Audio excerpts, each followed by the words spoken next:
Namaste, everyone.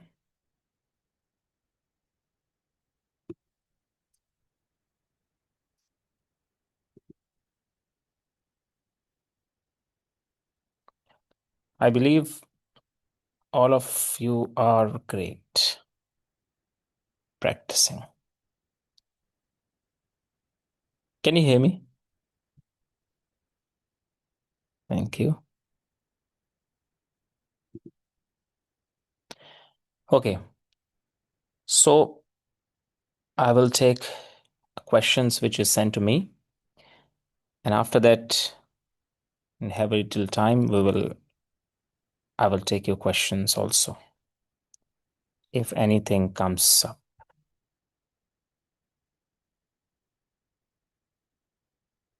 Just a minute.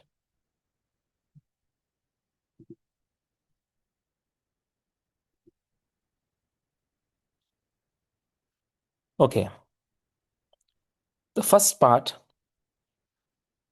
I will take a questions which is related to techniques, especially breathing techniques. There are a few questions.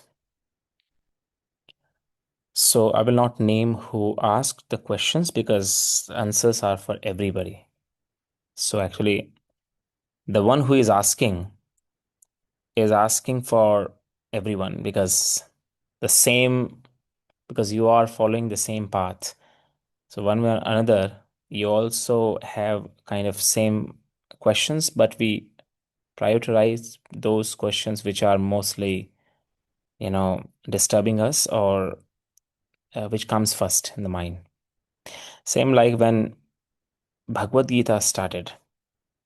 The whole Bhagavad Gita, we think it is the center point is Krishna, because he is the one who is giving this knowledge.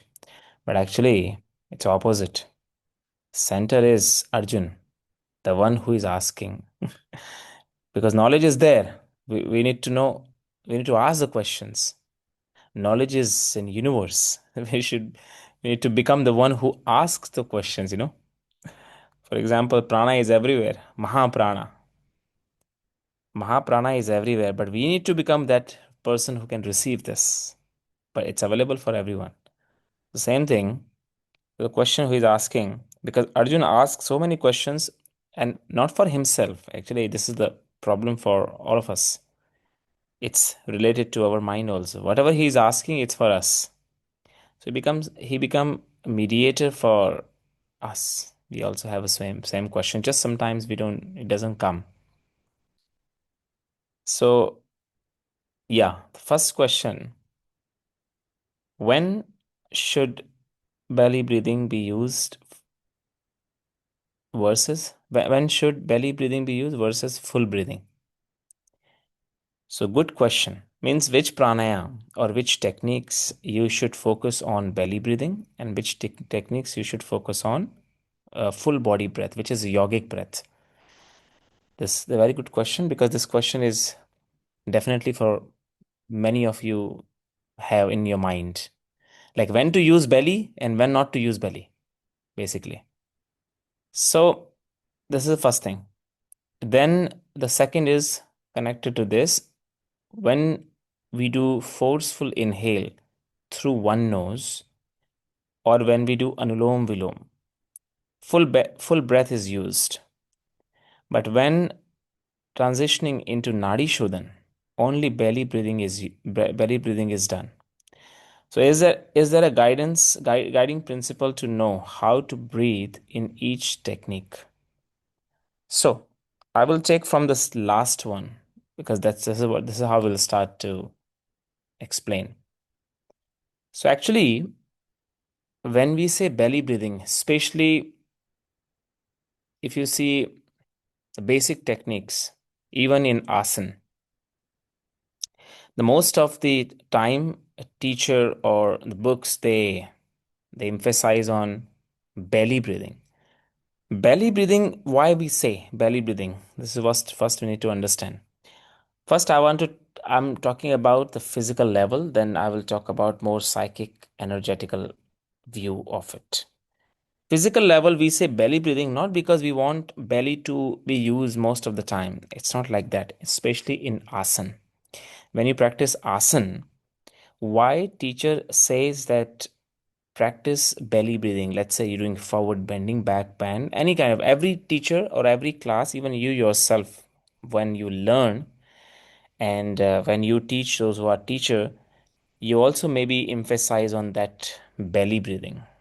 The main reason to use this phrase and these instructions because we want your lungs to be utilized fully, lungs to be used fully, especially the bottom lungs. Okay. So, what happens normally?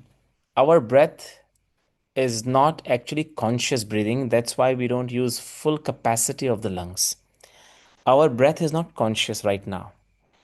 It is going on because of the habits, because the body has to function. There's a one rhythm called natural rhythm, and this natural rhythm is not natural because it became natural for us because we have been, you know, reacting to all the emotions.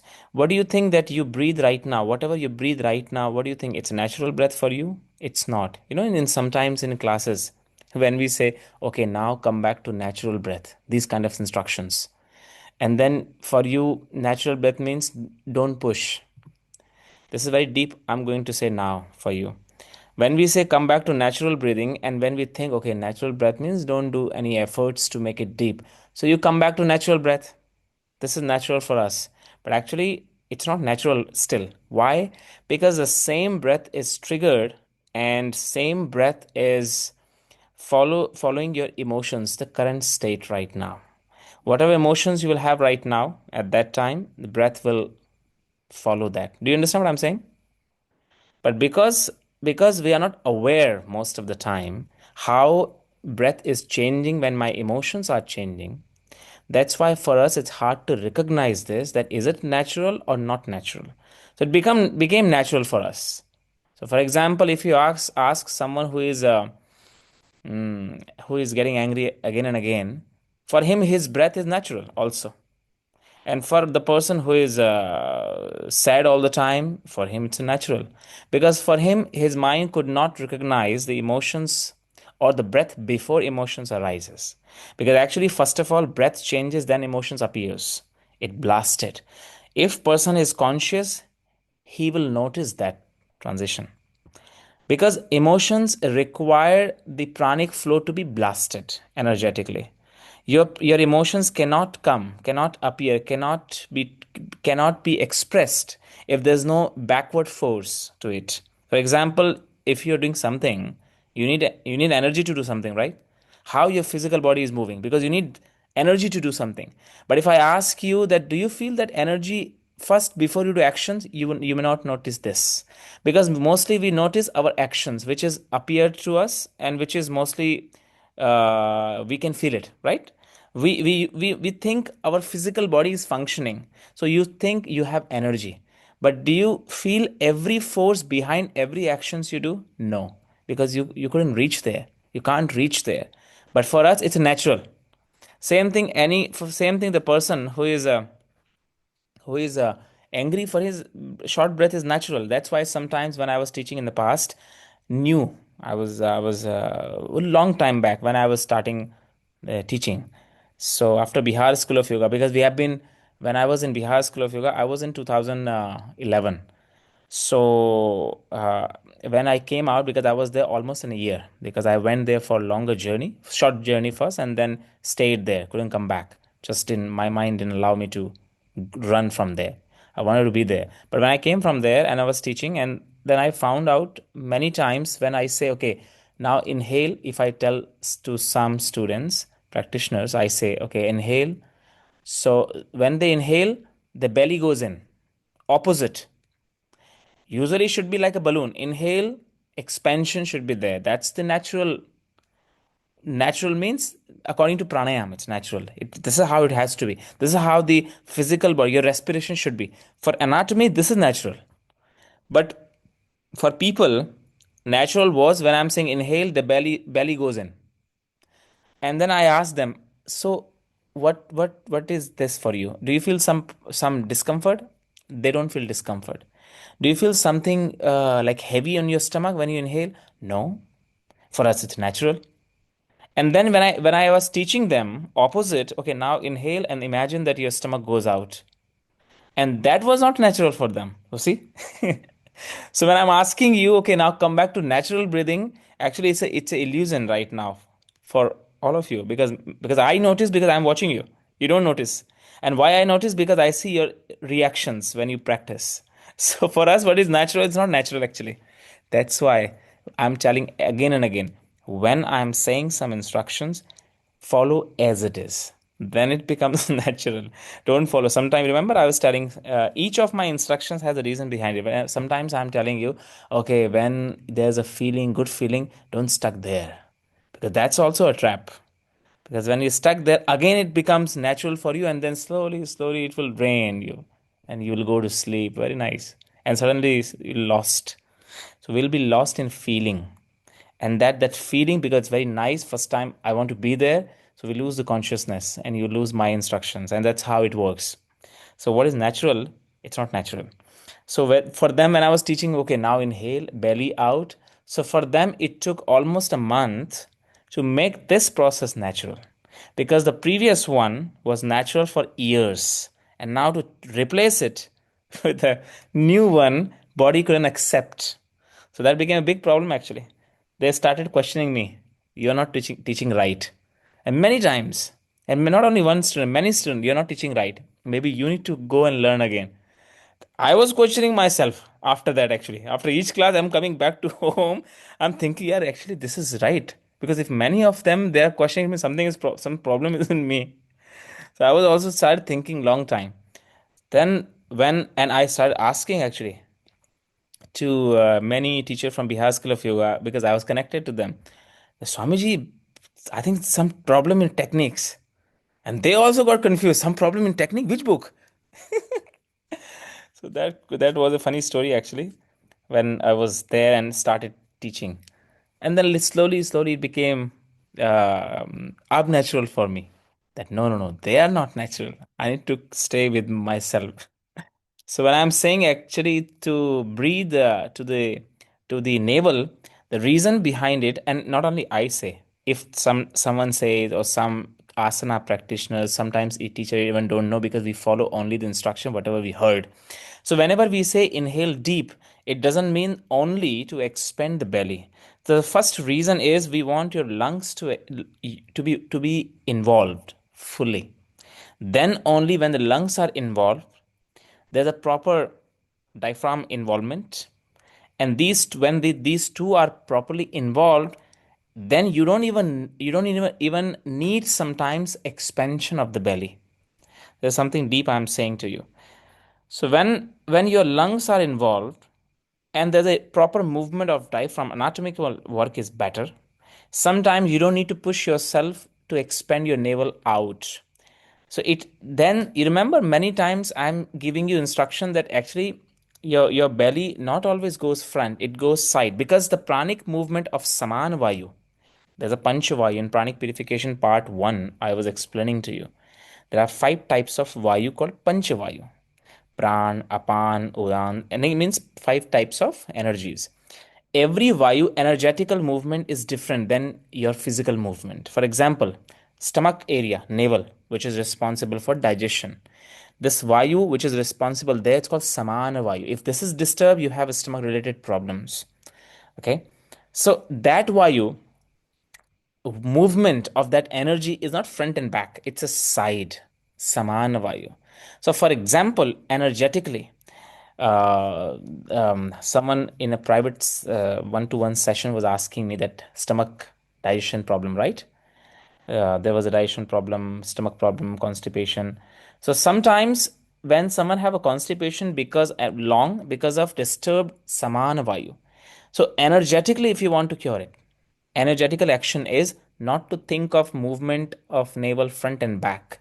Now you will imagine how to expand to sideways. And because you have to learn how to expand sideways, you need to specifically do those asana which give you that natural side movement of the stomach Which are these asanas? The first comes crocodile pose. And that's why crocodile pose is a first pose in pranayam everyone should do. Is it clear? Because when the stomach is flat pressed, how crocodile? Why you do crocodile? Not because you want to become a crocodile, because you want to learn how energetically correct your breathing, so which reflects to your physical body.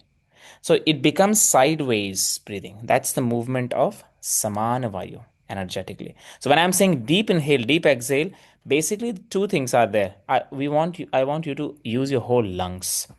That's the first thing. Is it clear, everyone? And once you do that, with the time, of course, so it becomes a crocodile pose in Hindi called Makarasana. Makar, Magarmach, Makarasana. So when you do naturally a few times, when you will do in Nadi Shodhan, after some time, your Nadi Shodhan will not be. That's why. Don't think that Nadi Shodhan means just inhale some number you will master. That's it. I'm telling you now, there's many layers. That's why I want to tell you now, stay connected with me. Because there are many things to unfold. We think Nadi Shodhan means the ratio is mastered, that's it. Next Nadi Shodhan will be when there's no movement front or back. Now the movement comes sideways. That becomes so after some time, because now the lungs are done. You reach to your ultimate correction. Now the energetical movement in Nadi Shodhan. Right now you have to do Nadi Shodhan front and back. So the question, the answer of this that Nadi Shodhan you do front and back. Yes, right now you will do forward and backward stomach breathing. When to do full breath, which is a yogic breath. Full breathing means yogic breathing. Involvement of stomach, involvement of chest, involvement of your throat, like clavicular, whole three steps breathing basically. It's called Dirgha Shwasa Prashwas, DSP breath. Dirgha Shwasa Prashwas. Part 1 we were practicing this in between the two practices. Remember in part 1 we were saying, sometimes I was telling you, now after finishing aggressive breathing I was telling Dirgha Shwasa Prashwas. So this Dirgha Shwas, longer breathing when you will do, for example, Anulom Vilom, yes. In Anulom Vilom you will not do belly forward and backward. Nadi Shodhan, why you are doing forward and backward? Because Nadi Shodhan is a Nadi Shodhan. Means it is a purification of nadis. It is not balancing practice. This is not made for balance. It's a purification. Purification of what? Purification of channels. Energy channels. 72,000 energy channels. There are more than that, but I'm using the number which is most of the text which give the clarity on. 72,000 nadis. Where are they? They are closer to navel. So to clean, because the door, not they are not there. The doors of these nadis are there. They are everywhere, but the doors from where the prana enters, it's there. So to bring that intensity of prana on your navel, we try to hold on navel in Nadi Shodhan. Clear, Martin? Yeah. So that's the reason you do Nadi Shodhan there. But once the energy is cleaned, channels are cleaned. I'll tell you later when to understand channels are cleaned. That's not a subject of today. So when the energy channels are cleaned, then how Nadi Shodhan will be? Now Nadi Shodhan will not be that only stomach. That's what I said. Next step in Nadi Shodhan becomes expansion sideways. Right now it's not clean. So you have to push your stomach to hold and become a little bit heavy. That's why I'm telling you inhale, only focus on stomach, expand it, feel the pressure and be there with that pressure.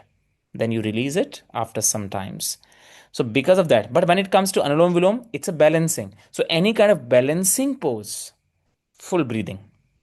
Any kind of channel cleaning, cleansing pose, breathing, pranayam, stomach. Now the question is that, yeah, Anulom Vilom. How should belly breathing should be used versus full breathing? So that's the answer which I gave. Clear? Answer is clear? Yeah. Now, a little bit I'll bring the light on this. What is the principle? Objective, I already told you. What is the objective of stomach? Objective is because the target is Shodhan Kriya. Now the question is, let's say if you do Bhastrika, hmm? Bhastrika breathing. So Bhastrika breathing is because it's intense inhalation, forceful inhalation, and it is a physical purification rather than energetical purification. It is more awakening. It comes under awakening kind of category. There are some pranayama which comes under the category of purification, and there are some pranayama which comes under the category of awakening, aggressive kind of pranayama. That's why most of the Kundalini Kriya Yoga, Kundalini Yoga, you will see aggressive pranayams more rather than soft pranayam. For them, aggressive pranayam is more emphasized. Doesn't mean that this is right. Can be wrong because there's no written. Actually, the actual Kundalini practice, there's no aggressive breathing. By the way, if you go according to tradition, there's no breathing which is aggressive. Because when it comes to aggressive breathing, you will not have sensation which is the karmic sensation which you want to clean. Basically, you will be triggered. Your physical body, nervous system is triggered. Outer body is triggered. And that sensation which you get from the aggressive breathing, it is not what you're supposed to get. But we are stuck with that because we feel very good. We feel something new happened. So we are stuck. Oh, something is cleaning. Nothing is cleaning.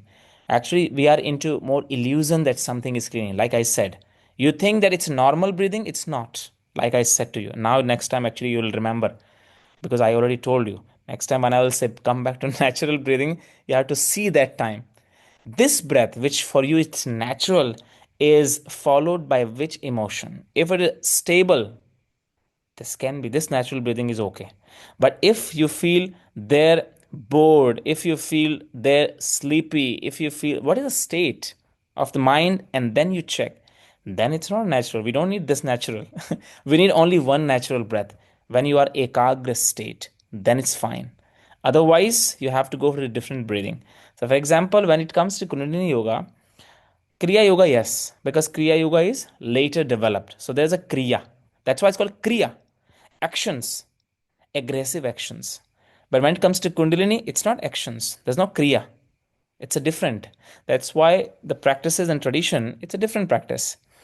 So there it can be in Kriya Yoga. It can be movements more because there's a movement, channels, cleansing, aggressive is there. But here, no aggressive. Bhastrika because it's a opening, awakening. So you do full breath, yogic breath. But there also you don't do yogic breath of the throat. You only cover chest area basically. You breathe deep, but there's no full breath because full breath happens when the breath is slow.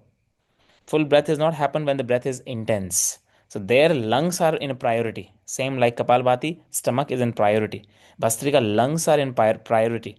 There you don't breathe deep. But Anulom Vilom, deep breathing. Then which breathing, which deep breathing? For example, when you do this pranayam, Surya Bhedi, which will come now, Chandra Bhedi, there you do the full yogic breath because it's more again channelizing work, not cleansing. Because Surya means channelizing into Surya, sun. So it's a channelizing work. So deeper breathing till throat, not stomach only. But when it comes to kumbhak, again, when every pranayam is added with a kumbhak, then again come back to stomach breathing, belly breathing basically. Because kumbh, it's a pot. Kumbh means in Hindi we say ghada, the pot, the mud pot in which we used to put or keep water ancient time when there was no fridge. So Kumbh, that gathering, that's why we have the gathering in India, Kumbh Mela. Kumbh means a big gathering of what? Energy. So where is the gathering in your energy gathering is where? Manipur center, stomach. This is the place of gathering, energy gathering. That's why it's called storage. There are in part one I was explaining to you what is the movement of prana. So at Mooladhar it activates, navel it stores, so gathering, storage. Then throat it purifies, third eye it distributes from. So these are the four main centers. So Mooladhar is an activation area. Navel is a gathering area, storage and gathering. You collect. Then throat is more about purification. And then is distribution. So that's why whenever it's a gathering, activation, you go for navel. So when you hold Surya Bhedi, you come back to navel. When you don't hold Surya Bhedi, you go back again this. Is it clear now? So that's how it changes. One pranayam is not about only stomach. See? So like that. So that's the thing. Now the other question is, how do you correctly create a vacuum during Kapalbhati? How do you correctly create a vacuum during Kapalbhati? So question should be like this: how do I correctly create a vacuum? When you ask how do you correctly, so why you want to know that how do I correctly do this? The next time you ask how do I correctly create a vacuum during the Kapalbhati? So actually, you don't need to create a vacuum. You don't need to create the self force, reverse force. That's the question. That's the thing. You don't need to. You don't need to force yourself to create. You just focus on exhalation pace. It will be automatically. The problem is that when we are focusing on those area where we should not, and there you become mechanical, because next time you will try to do again, which you shouldn't put your energy on. So you should not think of how to create. Body will create itself. For example, do you ever think how to become hungry? If I ask you a question that how to become hungry, how to feel hunger. This is not a most of the time we ask the question, what to eat after I'm hungry. Actually these days the people ask question, how to be hungry, because people hunger is gone. Why? The problem is in system. But actually this is not a question like we usually ask, how to become hungry. you know Actually this question today we ask how to be quiet. This question people ask, like how to be in peace. But in the past mean when I'm talking about Satyug, the time of golden age, that time this question was not were not there in a dictionary. How to be in peace, because everyone is in peace. For example, today we learn how to sleep. Yoga nidra, no? We learn how to sleep, so we teach people how to sleep. Imagine imagine this question is asked like ancient time, how to sleep. Or imagine someone who is sleeping good, very nice, you're asking how to sleep. Actually there's not a question how to sleep, because sleep comes. You don't need to sleep, but today we have to teach how to sleep because system is gone. So today you have to learn how to sleep. That's why many resting exercises and practices. Because again, see, again, because not sleeping became natural today. What I was telling you now. Like the same, like not breathing is became natural. Now not sleeping is natural. So if you teach someone how to sleep, for him it's unnatural. So he will try to, his body needs time to adjust how to sleep. So to make it natural, there's a system. You need to follow the sun and moon a little bit. So now, how to create a vacuum? It's this question actually is not a right question. How to create? So you should focus on more Kapalbhati, exhalation. Focus only on exhalation. Don't think of inhalation at all. More you focus on exhalation, automatically body will come back to the natural vacuum. This is what you need to follow. So I cannot give answer right now how to create a vacuum, because it's not a question how to create a vacuum. So that's the first thing in Kapalbhati. Is there a quick way to clear a nostril before practice? So if you want the nostrils to be clean physically, I believe this question is more physical kind of, because energetically this in practice you are doing it. If you talk about the physical cleansing, that neti jal neti sutra neti, that cleansing, the nose cleansing in Hatha Yoga Shatkarm we have. So that you can do before you practice in the morning, not at night. In the morning you can do, or you can do one thing, you can do few times of anulom vilom also with speed. Right now you are doing without speed because you're doing pranayam. But when it comes to cleansing, as I said, cleansing required kriya. One of the definition, for example, what is yoga? So we say, what is yoga? Yoga samadhi. The definition of you, if someone asks you what is the one definition, one word which define yoga, what is where goal is also added, practice is also added. What is this? So yoga is not a union there when someone asks this. So we say yoga samadhi. The definition is finished. What is yoga? Yoga is samadhi. Same way, if you ask, what is kriya? Movement, aggressive, inhale, exhale. So kriya is there. So same here when it comes to nostril cleaning. So one kriya you have to do, which is shatkarma kriya. neti, jal neti, like water neti, cleansing. And if you can, then the sutra neti, which is the thread, which we clean, if possible. That before practice you can do, especially if you notice that the mind is imbalanced and the nostril flow is imbalanced most of the time, then definitely you need this kriya because physically you are imbalanced right now. There's no cleansing. Sometimes energetical work doesn't go deeper because physically we are not ready. For example, when we say in headstand, when I say okay in headstand, actually you should why headstand called king of all pose. The headstand called king. King means it's a royal pose. It means now it's not ordinary things. For example, you are meeting king.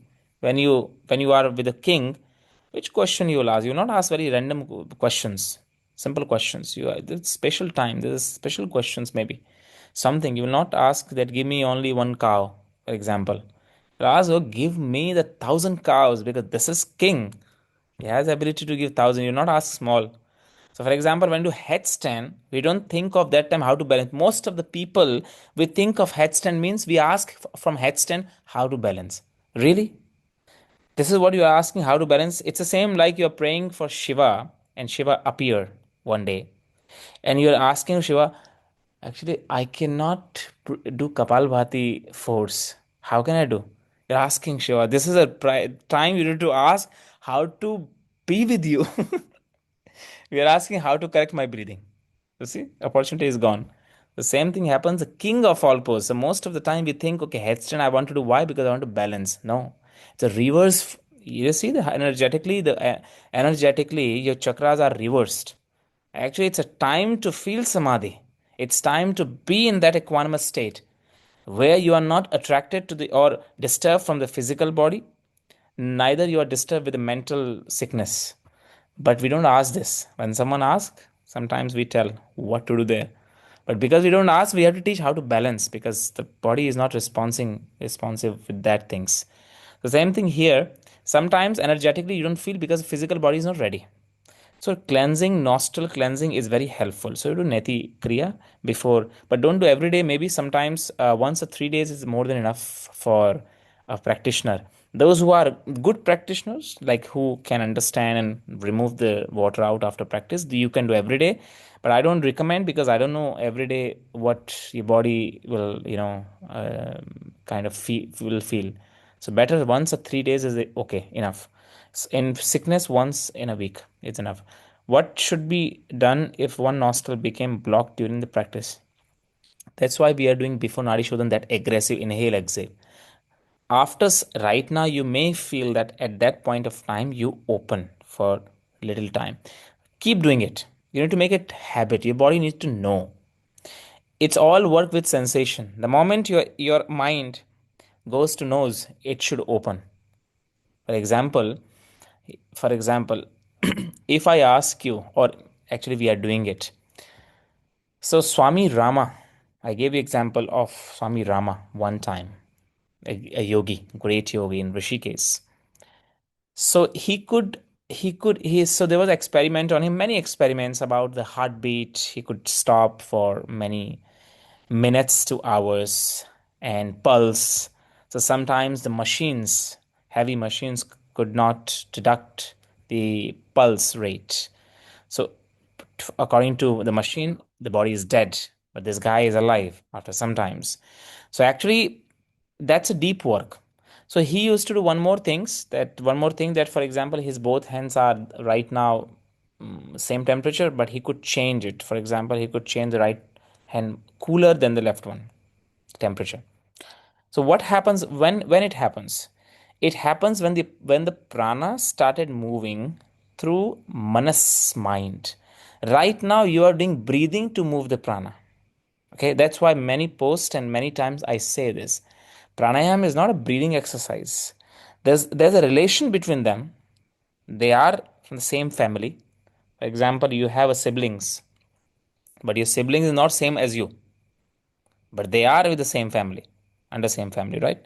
You also use the same name, but they're not you. I have a brother, but my brother is not Prashant. He's he, but we use the same name. the last name, some family name. So family last name doesn't mean that's the same. Same thing, breath and prana not the same, but they have a relation. They are good friends. Sometimes they are siblings. Sometimes twins. So twins still not the same, right? Twins, they look same, but not the same. Same thing, people misunderstand the prana and breath because it looks same. An explanation in scriptures sometimes, really recent scriptures sometimes same, but they're not the same. It's a different thing. You use the breath for expansion, the energy. But actually, the mind is, and prana has very deep relation, like husband and wife. So that is there. But when it comes to breathing, breathing goes a little bit far. So now Swami Rama, he used to use the mental awareness, the mind. That's why the sutra is there in pranayam. Chale vata, chale chittam. Or chale chittam, chale vata. There's a Sanskrit sutra in scripture. When the mind goes, vata means the prana goes. And when the prana goes, the life goes there. So he used to bring his attention so sharp. So, for example, right now in your whole body, the awareness is moving. Whole body. Okay? Whole body awareness is moving. That's why you are aware of body sometimes, but you're not aware right whole body at one time. Only maybe certain time, somebody. For example, sometimes you remember, oh my, I have arm. So mind went to arm, so you felt the arm. So you felt the arm. Why? Because energy moved there. Mind catches this instruction and you felt that. Imagine when the mind is just resting on your right arm and you remove the awareness from the left arm completely. So what will happen? Your left arm become dead because prana started flowing less there. And that's why many hatha yogis in India, they used to do lots of experiment like that, you know, because change, forget about this arm. So there's a one hatha yogi in Kumbh Mela, many people they come to see. There's a one guy is keeping the arms up. Those who are Indians from India, they know about this. There's a one hatha yogi whose arm is hanging up from past 30 years. So now it became like a wood. No prana there. And the story is that one day he decided for society, because yogis they do. They surrender their body, their whole body, their whole actions are for society. So one day he thought, for society peace, one arm is up. And then after that he forgot about this arm. Mind, he took the mind out from this. Now there's no feeling on this. So now his arms are like wood, only up. See the power. So actually Swami Rama used to do the same thing. Attention, all the attention from there sucked out, so that there's no temperature any other, only one. Change the temperature like that. So same thing happens with the breath. So breath and prana, they are different a little bit. So we need to see that part. So when you are asking that one nostril is blocked, sometimes you are doing aggressive breathing, come back to the same topic, but sometimes aggressive breathing, nostril will be open. Do neti kriya also, nostril will be open. So these are the two practices. With the time when you energy will be balanced, you will not feel that it's blocked, but it happens with everyone. So don't worry, don't think that you are special, that your one nostril is blocked. It happened with me also. It will not change until you are in this body, it will remain there. Because sun and moon, how you will feel, how sun and moon will work. Your body is functioning and mind is functioning because of sun and moon. So nostril blocking is not a problem. Okay, one is blocked, one is open, is not a problem, it's a good. The problem is only, it is right is only blocked. That's the problem. That can be the question. That my right is always blocked 24 hours and from last 24 years. If you ask me this question, then I could think of it this. But if you ask me, it is blocked, but then I need to ask you, is it open after some time? Yes. So it's okay. It will be like this. Until you will not be balanced, it will be like this. Sometimes it goes. So don't worry about this. Just do the technique like we are doing. In double Kapalbhati, twice Kapalbhati, is there a short kumbhak between? No, there's no short kumbhak in between. Just you feel maybe because body is trying to adjust and trying to understand the technique. That's why maybe you feel short kumbhak. The first and second shot to ensure Purak does not happen. First and second shot. So see, Kapalbhati, when you are doing twice, it's a natural inhalation should happen same like one shot. But twice when you do in the beginning, maybe body is taking time. So slow down. That's yesterday I said you there. Sometimes you slow down. You do like that. Take time. Take time for your body, because you are following me sometimes, and maybe your body right now is not reaching to those instructions which I am giving, becomes intense, and body wants to do, mind wants to follow, and maybe that coordination is not coming right now between your body and mind. So you may feel sometimes that some techniques are difficult or hard. So that's why I'm giving you twice. Why I'm giving you twice? So with me, your body is going be and trying to understand the limit, trying to cross it, tolerate, prepare, and doing tapas. With me, you're doing tapas. What you can't do, you're trying to do with me. That's why the second time when I'm saying to do, that's you. This is you. This is your real practice. Why we are not doing once? The importance is not only my with me, the practice. The main practice is with you. With me is a preparations actually. With you, it's a real practice. With me, you're understanding. And with me, your energy body is understanding how much you can tolerate. So, do next time.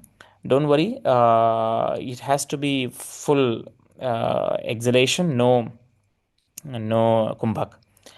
During Nadi Shodhan, if the ratio is 7-14-14, it works comfortably through the left nose, but through the right nostril, exhale and inhale do not go beyond 6 to 7 count. Kumbhak is fine, but the length is not going. Why is there asymmetry? This asymmetry is there because right now in your system, your body energy, sun and moon, is not coordinating with energy sun and moon outside. This is energetical imbalance, not physical imbalance. If your physical body is okay, means you don't get often sick. So you need to see how to understand my energy is disturbed. For example, if a person is sick every month there's a sickness. Nostrils are basic sickness. For example, fever is coming, nostril is blocked, low energy. There's no month where whole month went well. It means some energetically you have very strong imbalance, because it should not be like this. It should not be every month you should not get sick. If every month there's some sickness, it means you have to, first of all, this is a clarity that your energy body, the aura, is weak. And why it's weak? Maybe your dincharya, your lifestyle is not well. You are not sleeping when the sun is asking you to sleep or moon is asking you to sleep. You're not waking up when the sun is asking you to wake up. This is one way. But in some countries, because you can't follow the sun and moon, maybe those countries, then what? Then your dincharya means the cycle. Maybe the eating process is wrong. Maybe exercise is not that. Maybe you are doing those exercise, those practices in the time when you should not do. It's opposite. So there's a many factor. You need to see this the factor. I can't say it specifically, but it should not be. So this is in energetical imbalance. If you are in India, probably yes. So if that happens, it's how you can balance it. Same. First of all, start doing neti kriya like a water neti, a regular basis. Okay. Then make your practice regular. Maybe your practice is not that strong right now. There's no more than 3 months right now. So it means that happens. Minimum, how much practice you need minimum? At least for 3 years, it is recommended. But for 3 years is a long time. So I sometimes say at least start with the 6 months. So if you can guarantee, or if you can say, if you come after 6 months to me, that Prashant, this is again same, then this is a big question for me to understand, yeah, how it's same. But if it is just after few rounds and few days and few just hours of practice, then this question is just because your body is not right now accepting that. Keep giving this time, body will accept, and then it will be fine. Don't worry about that. Now the second part is Kaya Nyas techniques questions. Some of the questions are Kaya Nyas technique. In Kaya Nyas, what does whole body visualization mean? So yesterday I gave you answer for that.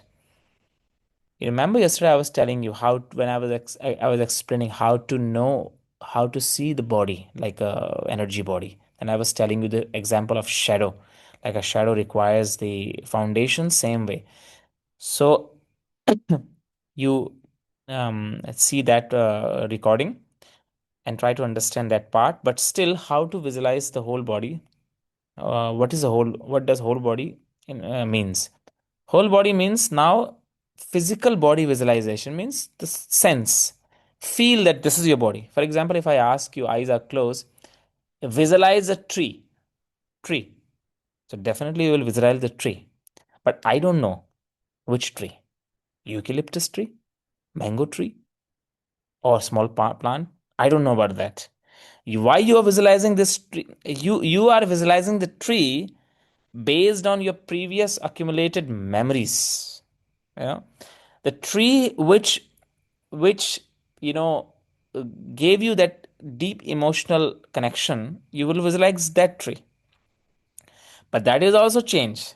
Tomorrow, if I ask you visualize a tree, doesn't mean that the same tree you will visualize. So that is up to you. So when I'm saying visualize the body, you will visualize your body. Doesn't mean that you have to visualize the same face what you have, right? You visualize, feel that tree. For example, if I ask you again, same, like visualize a tree. So you don't see the leaf of the tree, right? No one sees each and every leaf. You will visualize what? You will visualize the outer structure of the tree. Basically, this is what most of us we will visualize in the beginning. Outer, the shape, but not the detail. So same thing when I ask you visualize in Kaya Nyas, you don't visualize right now specific hair color or specific your eyebrows are thin or thicker. You don't see. You see the outer structure. The moment you visualize the outer structure, when I'm saying move the attention on this, do nyas on kaya. Kaya means the structure now. And now do nyas means move it. Then maybe if depends on how much strong awareness you have, how much strong you are in your deep ekagra, then you may see some they see each and everything, some limited. So this is what you have to do. So visualize your kaya. It doesn't it's not specific that visualize which kaya means visualize which body, like outer in depends how much you are aware. You will see your. So there's no specific detail that I can say only visualize that. So this is what you will do. Is it front and back simultaneously? I already explained it, so I will not explain again. Yesterday recording, I already explained how to see front and back and why. Can this also be done during inhalation? We are doing actually during inhalation, no? Back body. How this question came? Front body and back body, we are doing it. How long should be breath be held after exhalation in Kaya Nyas before beginning of Pancha Prana practice? So when we are doing, how long should the breath be held after exhalation? After exhalation, uh, just when we are doing Pancha Prana activation, after exhale, just hold and start Pancha Prana activation right away. Don't hold extra, then do Pancha Prana activation squeezing. Exhale, pause, start, and hold with Pancha Prana. This is what you will do. In the hum in Bhastrika, said mentally or physically? We're not doing Bhastrika. So the question is wrong. You should ask Kapalbhati. So when I'm saying hum, you shouldn't say hum. This I am saying to you. Why? Because otherwise, if I don't say, how you will follow my rhythm, right? I have to say something. So this is my game, which I need to play to keep all team together. So I'm saying hum. I'm using and a hum is not a random sound of hum. Hum means there's a one meditation called ajapa jap. Ajapa jap. It's a meditation called ajapa jap. Jap means that chant. Chant what? Chant some mantra. Which mantra? Which is ajapa, which is not a vocal mantra, which is a pranic mantra, mantra of your breath. It's not a vocal mantra like Om Namah Shivaya. This is a jap, means the chanting, but chanting of not non-vocal mantra. So that's called ajapa. So this soham is ajapa chanting, which you do actually inside. Means the moment you inhale, There's a sound of inhalation is so like that. Hmm? Why? Because air has to pass through the layers, the surface. So there's a mild sound the body gives you. So focusing on that sound called this hum when you exhale. So here I'm using this hum sound so you can feel okay when he's saying hum, when I'm pushing hum, I'm not saying hum there's no feeling of doing forceful exhalation with that. So I have to say hum. I have to use the sound of huh because with my sound your body will be understanding huh. It means push. See, imagine if I say you from tomorrow and will tell you to do kapalbhati. Even your body, your mind, first of all, mind will not allow your body to push. See how the mind is working. Mind needs specific instruction to let the body do the specific kriya. That's why I'm telling you strengthen your kaya nyas. Your mind need specific awareness to feel the pranic body. If you want to feel the pranic body just by doing the technique, it's not possible. Because even the physically, it's not possible if I'm saying maybe with a strong intention in the beginning 2 3 rounds you will do with me just through ego, but after when the ego will dissolve, then that one is not possible because now the physical body is not physical body, the mind need that push. So that's why hum I'm saying, because I want you to do push. You don't need to chant hum. So confirmation of the lateral kaya nyas sequencing for shoulder injury healing. Right finger, right shoulder, left shoulder, gently squeezing while inhaling the exhale from the fingers, left shoulder, right shoulder out. Yeah, is this correct? Yes, Fion. Yes, this is correct. Okay, so do this Panchavayu question. During Panchavayu practice, should each body part be squeezed and released separately, or squeeze and held one by one and then the entire body? One by one when we were doing part one. So usually should be one by one because this part two we will be doing all together with a single holding. Okay, so after exhale, then one by one squeeze. So when you go together, don't squeeze together. Go one by one. First lower, then up, up, up, up, up. This is how it has to be. Okay. 10 seconds. Yeah, you can do your 10 seconds. When you do your own self practice, 10 seconds is more than enough. Is it necessary to squeeze the genital region as well? Yes, every body part starting from the lower. Part one, I was telling you, apan, when I was instructing that time, I was not telling body, I was saying apan vayu, squeeze. So legs and buttocks goes one time. Only legs and buttocks. That's what I was telling. Previous practice, pranic purification part one, master it. So because you need that pranic purification part one, you need. That's why it's part two. Why? Because here I'm telling you do all together. But I know here also when I'm saying panch prana, you're not doing separately. You're doing based on the body response to my instructions. So when you are squeezing legs and buttocks, definitely at that time you are squeezing your stomach. Usually should not be like this. It has to be separate, which we were doing in pranic purification part one. You remember I was telling that time there. Only stomach separate, nothing else. You remember? How many of you remember this? When I was telling there, I was telling only stomach. That's what I want you to reach to Swami Rama. Only right arm, no left arm. That's why here only stomach squeeze. Don't let your body react on specific things. That's what we are trying to change. And that's why actually every of your practice with me is about that. How to stop unnecessary reactions. The more you react, easy leaking happens energetically. The more you stop being in pause, you don't leak. So, for example, you were saying that how to create a vacuum. Don't unnecessarily create that vacuum. You don't need efforts there. Same thing happens here, but for now, let it be. Just go step by step down to up. Okay, that's the first thing. Posture. Now, next part is posture and mudras question. When practicing seated on chair, should the ankles are crossed? Yes, ankle should be crossed. Which foot goes in the front doesn't matter actually for now. Take a right foot based on the scriptures. If I say Right side is always the first side. That's a scriptural explanation. Why? The reason? Many reasons. One day maybe we'll talk in detail, not specific reason. So here doesn't matter. Sometimes it can be right, sometimes it can be left. For example, when it comes to lotus pose, right? Right leg comes first in lotus. That's the scriptural explanation. Doesn't mean it is limited to right only. Do left side sometimes because physically, if you keep doing right side, you will be imbalanced. So you need to balance the body. Also do left side first, also time to time to adjust. So it doesn't matter right or left. Cross is important. Can you demonstrate Granthi Mudra and explain where to place the arms? See, Granthi Mudra is simple like this. Simple mudra. But one thing is not simple there when you are in deep concentration. You lose the grip.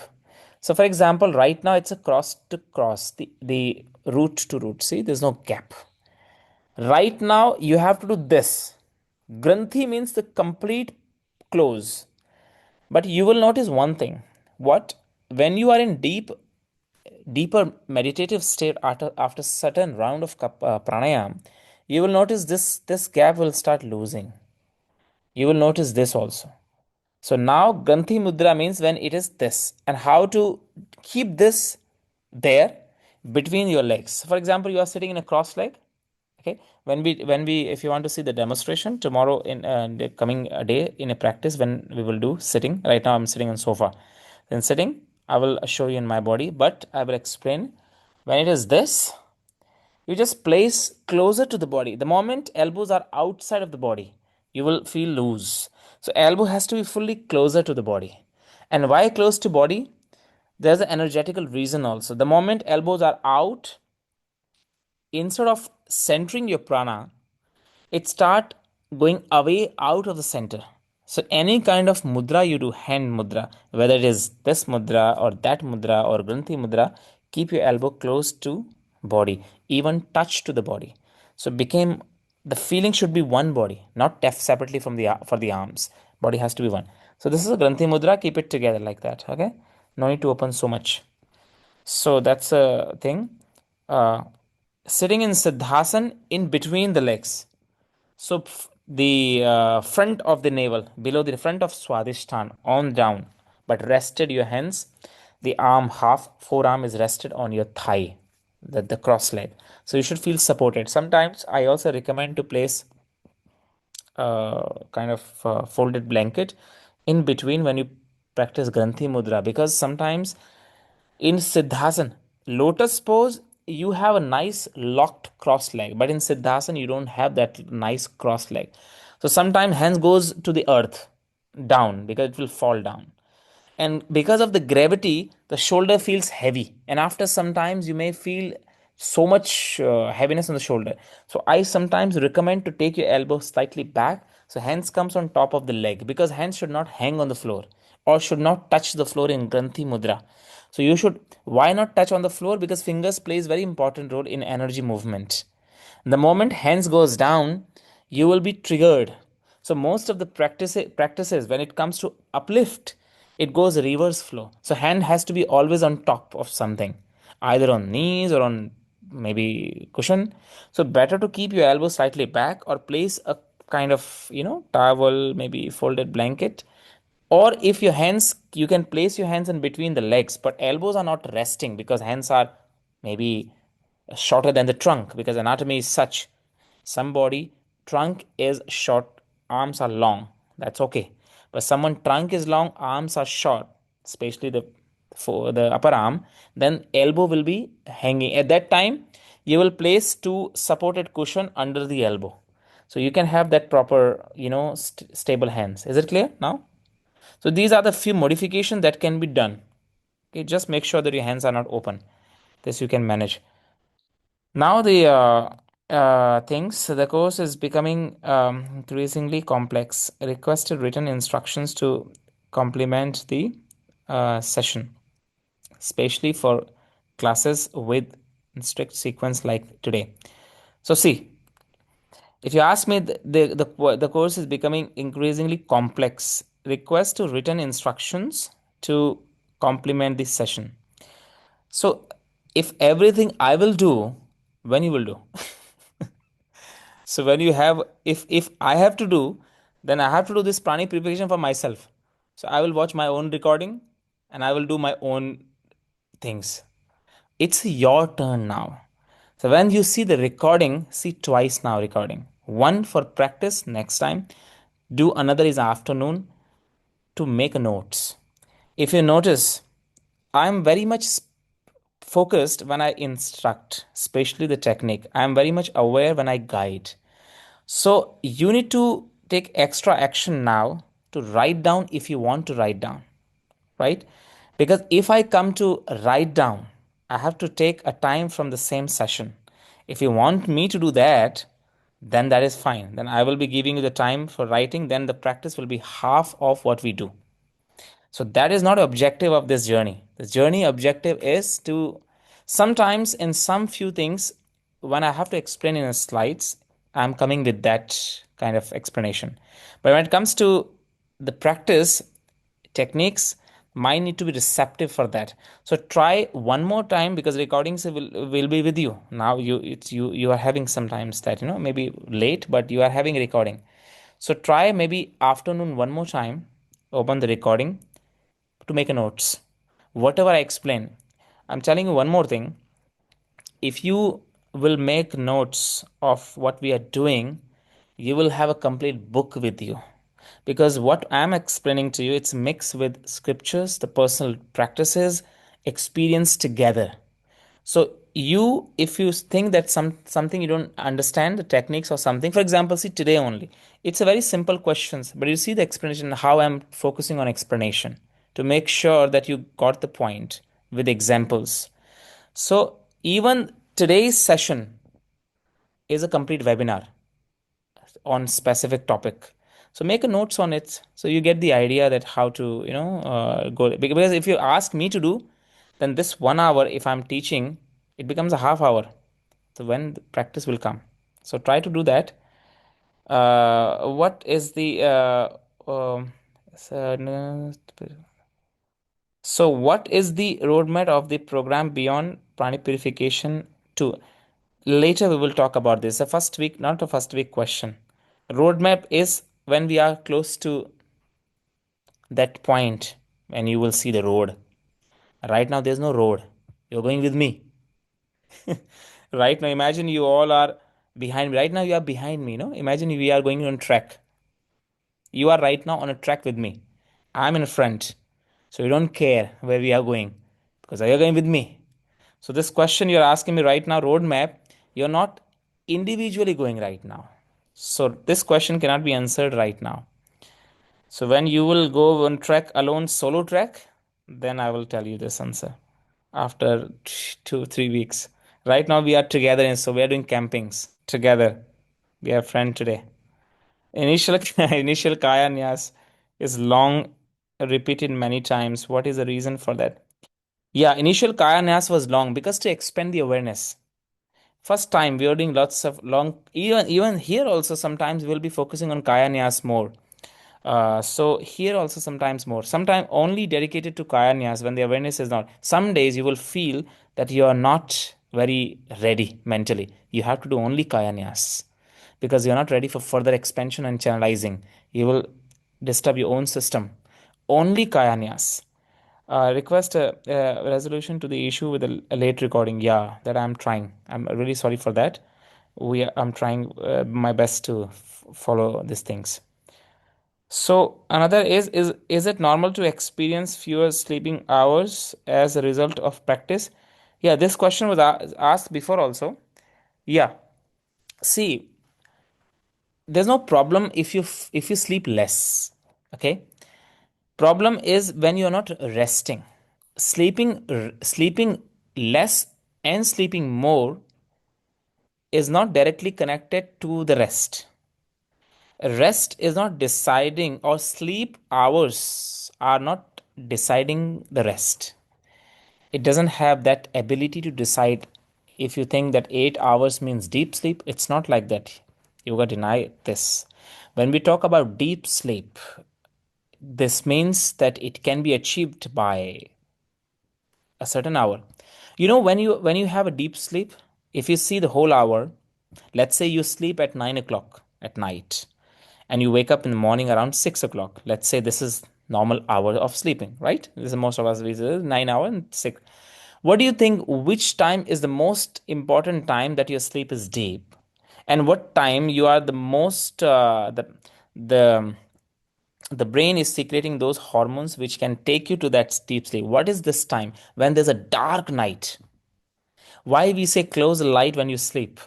There should be a darkness that your brain needs to secrete melatonin to give you that deep rest. Without dark, it cannot be. And when it happens, especially if I talk about the Indian clock, it happens after 12. If we talk about Indian, that's why we say between, you know, Brahm Muhurta, the Brahm Muhurta, the time of to wake up, the time before that time, that's the Prahar. It's in Sanskrit, we say Prahar. 2 3 hours before, that is a time when you have very deep sleep, and that is a time when it's called healing sleep. So actually, that 9 to, let's say, 1 o'clock, it's a preparation. So what yogis does, when we are saying hours are not deciding the deep sleep, means yogis doesn't need 9 to 1 gap. We need, why? Because we need, from 9 to 1 o'clock, we are trying to rest our muscular system, physical body. We are trying to go deep. We are walking there. So full rest, at least 2 hours you need. Your body need minimum 2 hours to rest. Don't think that when you are not when you don't remember anything, your body is fully relaxed. No, it's not like that. You just don't remember that it is rested or not rested. We don't remember that. Your body need time to rest. The moment you are lying on the bed, do you feel that you are fully rested? Many times unconsciously our body move. Have you noticed that sometimes unconsciously body move many times? That's why you lie down in one position and you woke up in a different position. Have you noticed sometimes this? You were lying in a flat, but you woke up on back. Who took you there? Someone came and then turned you back? It is a clear sign that actually the body went through lots of movement. Why? Because physically you couldn't rest. But just we don't remember it. Why we don't remember? Because we are in deep tamas, the ghor tamas. We just don't remember how much time it moved. And sometime you touch the deep sleep came back. Yogi doesn't need that time. That's why their sleep becomes less. And that's why after some practice, your sleep becomes less. Especially those practices which gave you the rest. So, which gave you the rest, you don't need extra time to prepare you for rest. You directly enter to the sleep.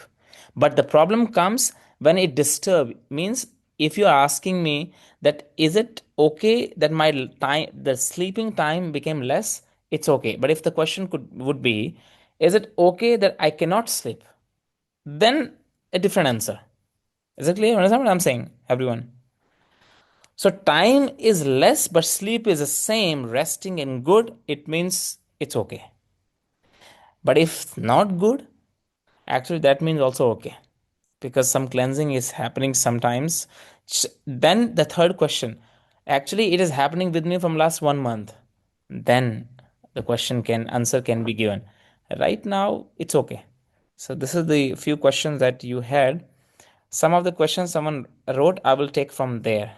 Okay. What are the benefits of Granthi Mudra? I already explained. You're asking the same question. When I was telling the Granthi Mudra, I was telling what is the benefits of Granthi Mudra. You're giving me extra work to repeat. So you need to see the recording now to get that thing done. Okay. Some few questions I will take from there. Those who could not reach. Okay. Okay.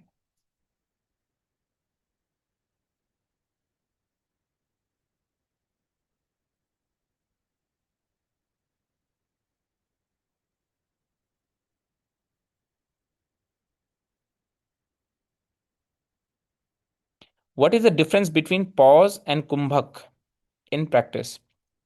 I feel as if I'm doing the same thing for both. Yeah, pause means kumbhak actually. When I say pause, it means pause, kumbhak. At that time, I want you to don't breathe. And even sometime, if you remember, I'm saying after that, don't breathe in, neither breathe out. So I'm trying to explain that again with the practical way. But yes, pause means I'm saying to do kumbhak. Huh? Ex- expand the stomach little and feel pressure there. Yeah, you will feel pressure while you expand the stomach. That's why we don't expand without breath involvement. Sometimes you feel pressure because you are not expanding with the breath. For example, let's say if I ask you to swallow, okay, right now, the saliva. That's the one way. That's the one thing. So when you do swallow, and if I ask, okay, can you swallow the saliva for 10 minutes? Keep doing. Can you do that? So you will notice after 10-15 rounds, not even 10 minutes, after 10-15 rounds means after around 1-2 minutes, you will feel this unnatural. You get it? You got my point? But if I ask you, okay, eat food for 10 minutes, slowly, slowly, and every time you eat food, you're swallowing, it's not unnatural for you. It became natural for you, right?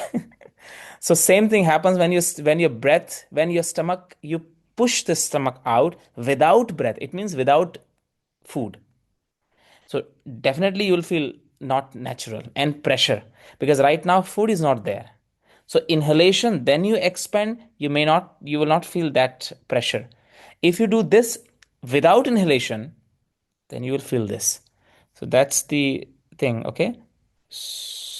When you say hold the breath in navel, not throat, how do I know if I'm holding correctly in the navel? Navel holding breath means you will feel mostly navel pressure.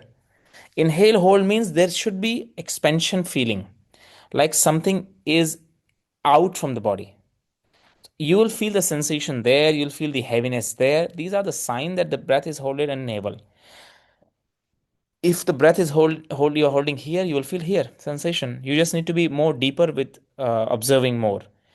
For example, if I ask you inhale, take your navel out, so you will have that feeling that navel goes out, right? Same feeling will be there, that you will have that feeling navel goes out. Belly for antar kumbhak, if I remember correctly. Yeah, antar kumbhak belly, yes. Chest, yesterday said chest for bahir kumbhak. No, chest is not for bahir kumbhak. I didn't talk about bahir kumbhak yet. I'm just saying you to do, but we didn't understand bahir kumbhak. Okay. Uh, for if for wife you're asking if is to start from the scratch, what would be the path? The path is breath detox. You know, that's how you're going. I have created the journey for you, for everyone who wants to come. It's a journey. So we do first, for your wife needs to do first breath detox because there's a movement. Kriya is there. Movements is required to cleanse.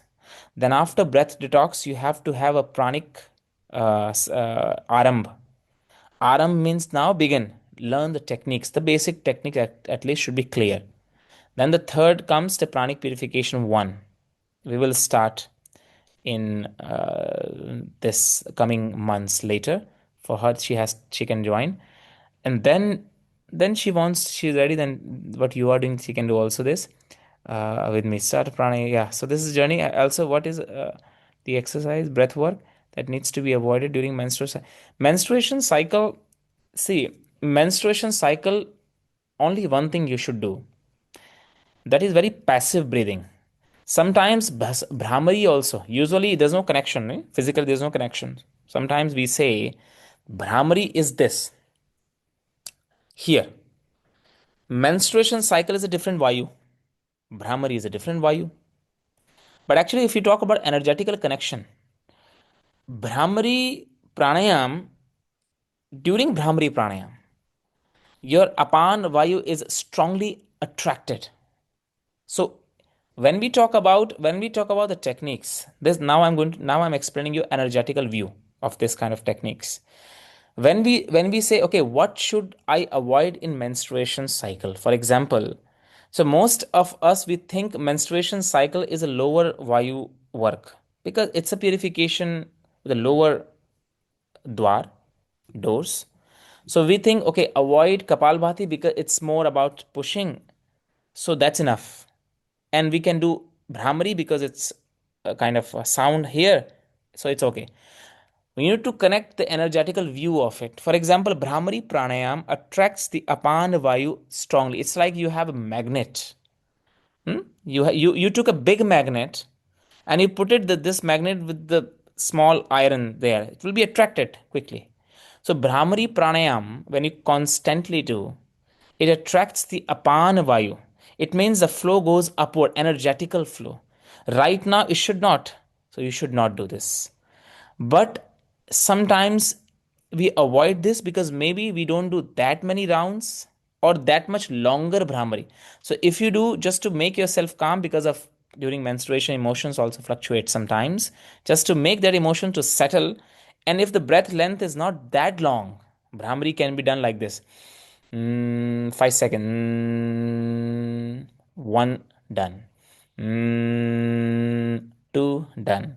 So if you take the 5 seconds, can be done. But if you talk about Brahmari as a Brahmari, which is longer, then should not be. Is it clear for everyone? So when it comes to short, it's a physical. It's okay because you need that mind stability also, right?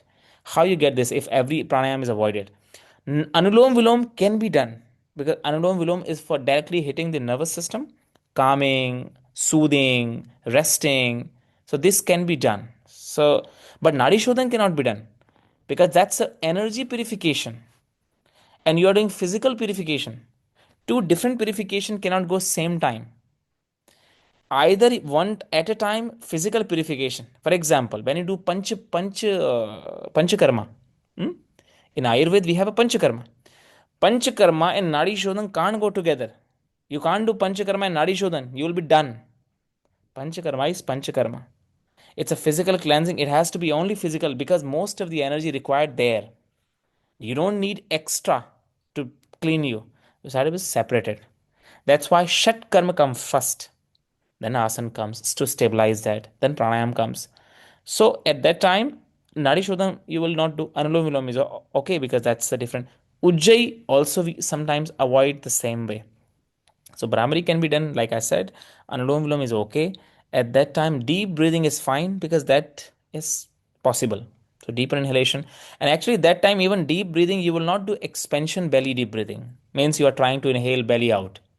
You will do like you feel what is natural deep breathing for you at that time. Means without belly expansion. So such kind of pranayam she can do during menstruation cycle. Asana the same way. Asana, open pelvic asanas are very beneficial. If you talk about a physical body, open pelvic asana, because they strengthen the apan and improve the flow. For example, butterfly pose, upavista konasana, wider leg opening pose. Hmm? This you can do. You don't do standing balancing open pelvic like Veerbhadrasana, warrior kind of sequences, because that is stabilizing the apana. So don't do during menstruation stabilizing kind of practices. Warrior A, warrior B, they are stabilizing. You need movement. It's opposite. You understand everyone what I'm saying? Especially for teachers also. For example, when it comes to you need not stabilizing. You need closer to gravity asana, not against the gravity where the natural moolband is happening. When you do warrior pose, you feel that pelvic stability more. And to give the stability to pelvic, your root lock is stable there naturally. You may not notice that, but that happens. So that is avoided. Though it is also pelvic opening pose, but not for that particular time. Seated kind of butterfly, gomukhasan, such kind of things are can be done. Okay, so this you can do maybe. Since the question, okay,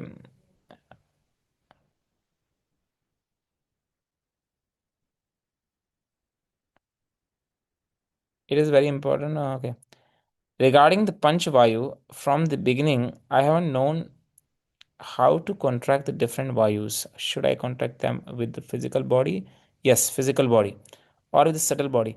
Physical, it has to be subtle body. For example, I will tell you, when I will tell Moolabandh, I will also explain that in the beginning, physically you have to feel, then it moves to subtle body. Right now, physical body you squeeze, okay? Visualizing each why you know, but physical body.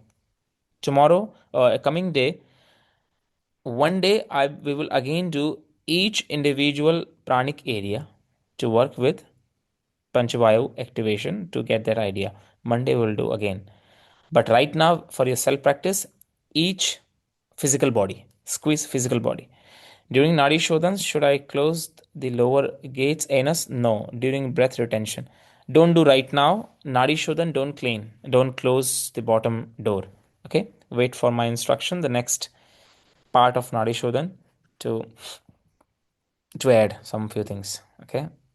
Jalandhar practice, I felt moving very fast and feeling paused by the practice. Count too long for me. I feel pressure and agitated, not calm and relaxed. So, what should I do? So, your self practice, Jalandhar Bandh, do as long as you can manage the breath. Okay, no need to go with me, do only with me the same way. So, you feel that pressured, it will be like that. It will be like this pressure. But that's why we are doing this. I want to create that pressure. So that's your objective.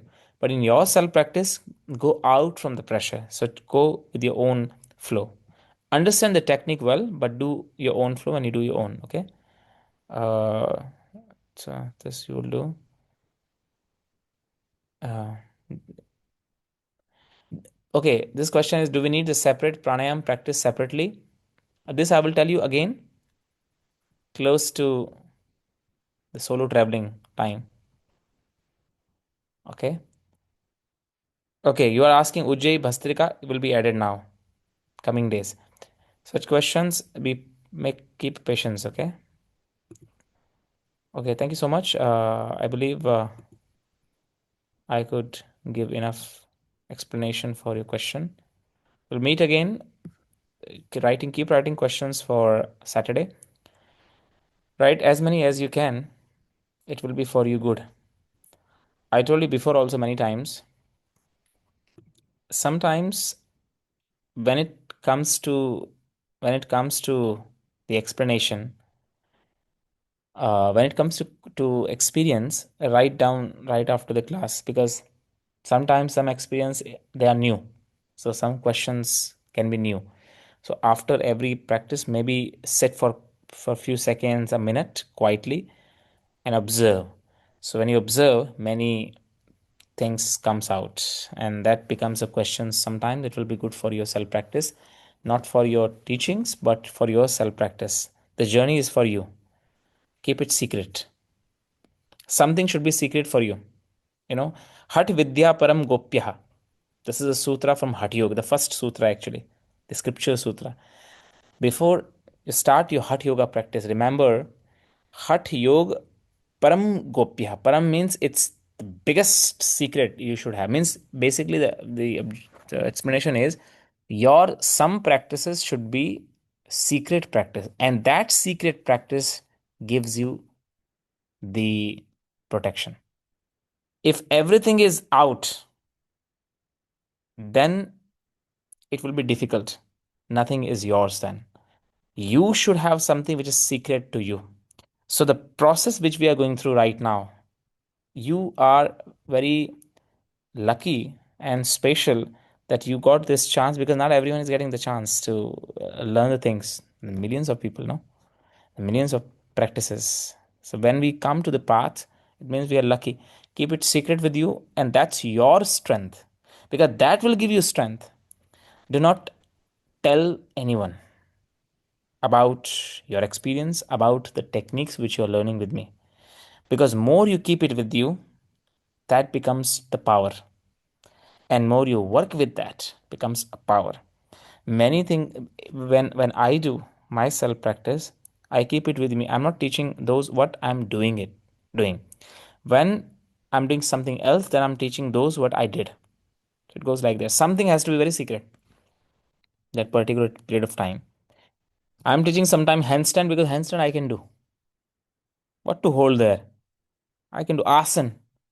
I've been doing asan and still doing regular basis because that stability I also required. Sometimes mind is, I also have a mind. So mind goes, but you need to know the tools to, to stabilize that. So keep your self practice with you and keep on going. I'll see you on Monday. Take care. Have a beautiful evening. Namaste, everyone.